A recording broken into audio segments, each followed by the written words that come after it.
વિદ્યાર્થી મિત્રો, હવે આપણે નવું પ્રકરણ જોવા જઈ રહ્યા છીએ, જે છે માનવ આંખ અને રંગબેરંગી દુનિયા.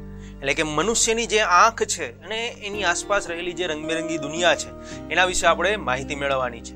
તો હવે આપણે શરૂઆત કરીએ પ્રકરણની. તો સૌપ્રથમ પ્રસ્તાવનાથી આપણે શરૂઆત કરીએ.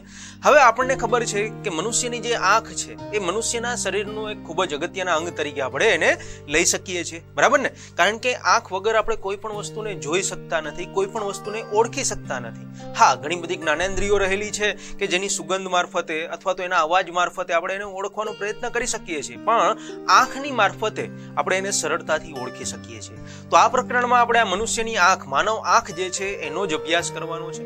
અને ખાસ કરીને આ પ્રકરણ સાથે આપણે અગાઉ એક પ્રકરણ ભણી ગયા છીએ, પ્રકાશ પરાવર્તન અને વક્રીભવન. આ પ્રકરણમાં તમને બધાને જો યાદ હોય તો આપણે લેન્સ વિશે માહિતી મેળવેલી હતી, અને લેન્સમાં પ્રકાશનું વક્રીભવન છે એ કઈ રીતે થાય છે, એના કેટલાક લેન્સના સૂત્ર અને એ બધા જે ટોપિક છે એના વિશે પણ આપણે આગળના પ્રકરણમાં ભણી ગયા છીએ, બરાબર? હવે આ જ વસ્તુનો થોડો ઘણો ઉપયોગ જે છે એ આપણે અહીંયા કરવાનો છે. હવે તમને બધાને એવું થતું હશે કે લેન્સનો ઉપયોગ આ મનુષ્યની આંખ, જે માનવ આંખ વાળું પ્રકરણ આપણે જોવાના છીએ, એમાં માનવ આંખ અને લેન્સને શું સંબંધ છે, બંને વચ્ચે શું કહી શકાય કે સંબંધ છે કે જેના લીધે આપણે લેન્સની જે બધી જે માહિતી આપણે આગળ શીખી ગયા છીએ એનો પણ આપણે અહીંયા ઉપયોગ કરવાનો છે. તો એ આગળ આપણે માનવ આંખની રચના અને એના કાર્યો વિશે સમજશું ત્યારે તમને ખ્યાલ આવશે.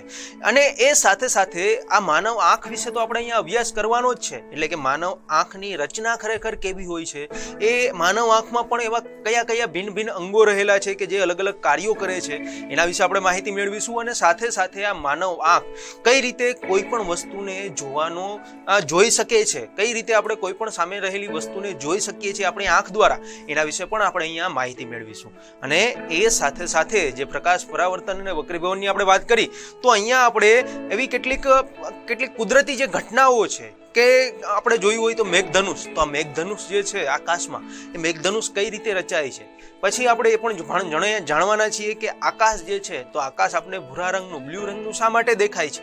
પછી આકાશમાં જે તારાઓ હોય તો તારાઓ ટમકે છે શા માટે પ્રકાશિત દેખાય છે.